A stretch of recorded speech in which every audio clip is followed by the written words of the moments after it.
अस्सलामुअलैकुम। Crypto course की second class में हम समझेंगे सेंट्रलाइज एक्सचेंज और डिसेंट्रलाइज एक्सचेंज के बारे में। अब सबसे पहले यहाँ से हम एक्सचेंज साइड पे कर देते हैं और समझते हैं सेंट्रलाइज और डिसेंट्रलाइज क्या भला है।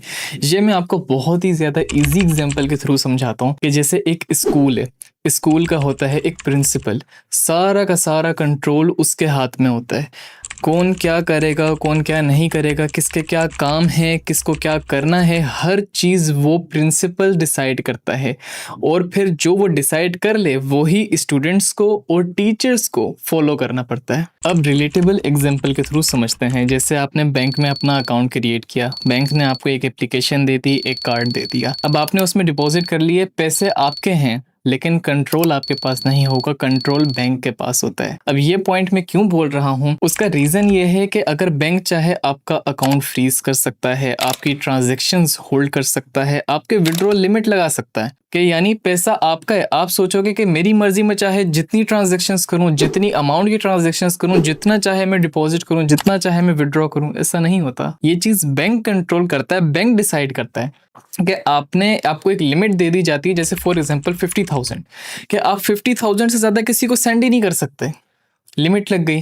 तो ये चीज़ कौन कंट्रोल कर रहा है? बैंक कंट्रोल कर रहा है। इसका कंट्रोल आपके पास नहीं है। पैसा आपका है, उसके बावजूद आपके पास इस चीज़ का कंट्रोल नहीं है। आपको एक लिमिट बता दी जाती है कि अगर आपने इससे ज़्यादा डिपॉजिट किया तो जस्टिफिकेशंस दो, कहाँ से आए पैसे। तो यानी पैसा आपका होने का बावजूद कंट्रोल आपके पास नहीं होता। इस चीज को कहते हैं सेंट्रलाइज सिस्टम। यानी एक सेंट्रल अथॉरिटी होती है, रूल्स वो बनाते हैं, सिस्टम उनके कंट्रोल में होता है। आपको सिस्टम पर ट्रस्ट करना पड़ता है और वो सिस्टम फॉलो करना पड़ता है। डिसेंट्रलाइज इसका टोटल ऑपोजिट होता है कि कोई बैंक कंट्रोल नहीं कर सकता, इवन कोई गवर्नमेंट भी कंट्रोल नहीं कर सकती, क्योंकि कोई उसका ओनर ही नहीं होता।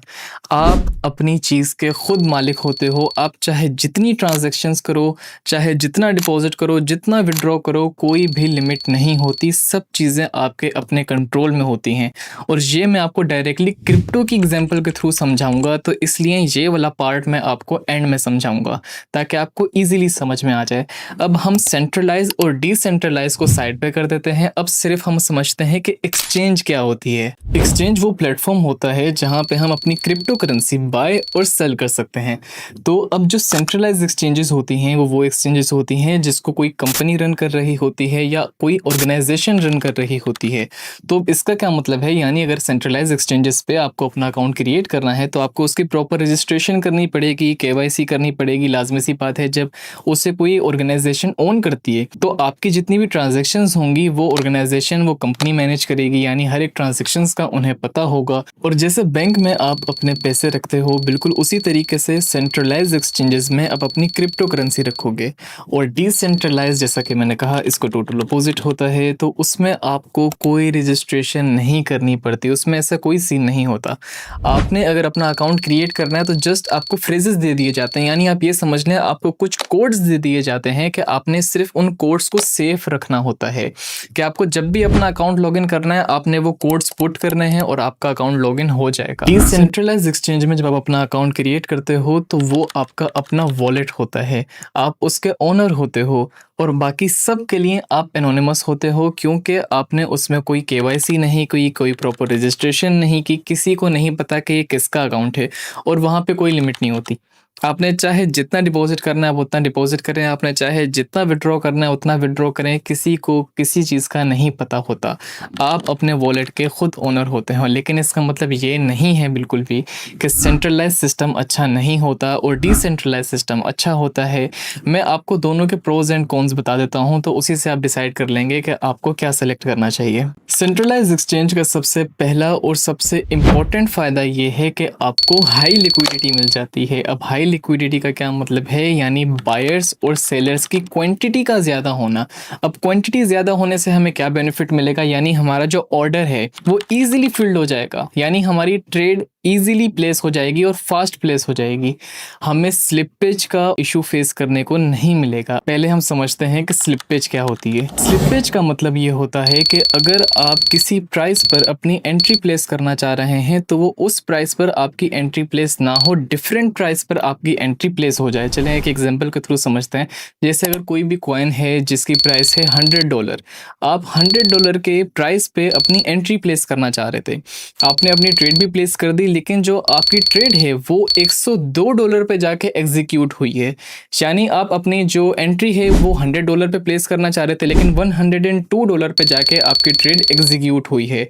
तो ये जो आपस में डिफरेंस आया है, इसी को हम स्लिपेज कहते हैं। अब आपने दो वर्ड्स अक्सर सुने होंगे, लो स्लिपेज और हाई स्लिपेज। लो स्लिपेज का मतलब ये है कि जहां पे आप अपनी एंट्री प्लेस करवाना चाह रहे हैं ऑलमोस्ट वहीं पे आपकी ट्रेड एग्जीक्यूट हो जाए। अब ये भी हम एक एग्जांपल के थ्रू समझते हैं। जैसे अगर किसी कॉइन की प्राइस $100 है और आपने वहां पे अपनी ट्रेड एग्जीक्यूट करनी है, तो आपकी जो ट्रेड है वो 100.1 पे आपकी ट्रेड एग्जीक्यूट हो जाए, तो इसका क्या मतलब है, ऑलमोस्ट सेम प्राइस पे आपकी ट्रेड एग्जीक्यूट हो गई है, तो इसे हम लो स्लिपेज कहते हैं। अब हाई स्लिपेज क्या होती है कि अगर किसी कॉइन का प्राइस है $100 और आप चाहते हैं कि आपकी $100 पर ही ट्रेड एग्जीक्यूट हो, लेकिन आपकी जो एंट्री है, आपकी जो ट्रेड एग्जीक्यूट हुई है वो 105 पर, यानी $105 पर, $105 पर आपकी ट्रेड एग्जीक्यूट हो जाए, तो ये कहलाती है high slippage. Centralize exchange versus decentralize exchange के प्रोज एंड कॉन्स बता देता हूँ। अब सबसे पहले हम सेंट्रलाइज एक्सचेंजेस के प्रोज यानी फायदे देख लेते हैं। First, high liquidity. Second, fast order execution. Third, customer support. ये काफ़ी इंपॉर्टेंट पॉइंट है कि सेंट्रलाइज एक्सचेंज में आपको कस्टमर सपोर्ट मिलती है, कि अगर आपको कोई भी इशू फेस करने को मिले, वहाँ पे एक कस्टमर सपोर्ट की टीम बैठी हुई होती है जो कि आपको प्रॉपर गाइड करती है, आपकी हेल्प करती है। अब सेंट्रलाइज एक्सचेंज के कॉन्स की तरफ आते हैं। फर्स्ट, अकाउंट फ्रीज रिस्क, यानी अगर आपने एक्सचेंज के रूल्स रेगुलेशन को ब्रेक किया तो आपका अकाउंट फ्रीज हो सकता है। सेकेंड, केवाईसी रिक्वायर्ड, कि आपको अपने अकाउंट की प्रॉपर रजिस्ट्रेशन करनी पड़ती है, केवाईसी प्रोवाइड करना होता है, सीएनआईसी यानी आधार कार्ड आपको वो प्रोवाइड करना होता है, लेकिन इसकी कोई टेंशन नहीं होती, वो बिल्कुल सेफ होता है। अगर आपको ये दिमाग में आए कि नहीं हम अपना सीएनआईसी देंगे तो इसकी कोई इतनी टेंशन नहीं, वो बिल्कुल सेफ होता है, आपकी सिक्योरिटी के लिए ही होता है। थर्ड, विड्रॉ लिमिट्स, के विड्रॉ लिमिट्स लग सकती हैं कि आपको बता दिया जाएगा कि 24 घंटे के अंदर आपको एक स्पेसिफिक अमाउंट बता दी जाएगी कि आप 24 घंटे के अंदर सिर्फ इस अमाउंट की ट्रांजैक्शंस कर सकते हैं, उससे ज़्यादा की नहीं कर सकते। लेकिन ये रेयर केस में होता है और तब भी ट्रांजैक्शंस की जो लिमिट है वो इतनी होती है कि वो आप लिमिट रीच नहीं कर पाएंगे, यानी इसका भी कोई इतना ज़्यादा खास इशू नहीं होता। अब आते हैं डिसेंट्रलाइज के प्रोस की तरफ, यानी फ़ायदे की तरफ। First, full control of funds.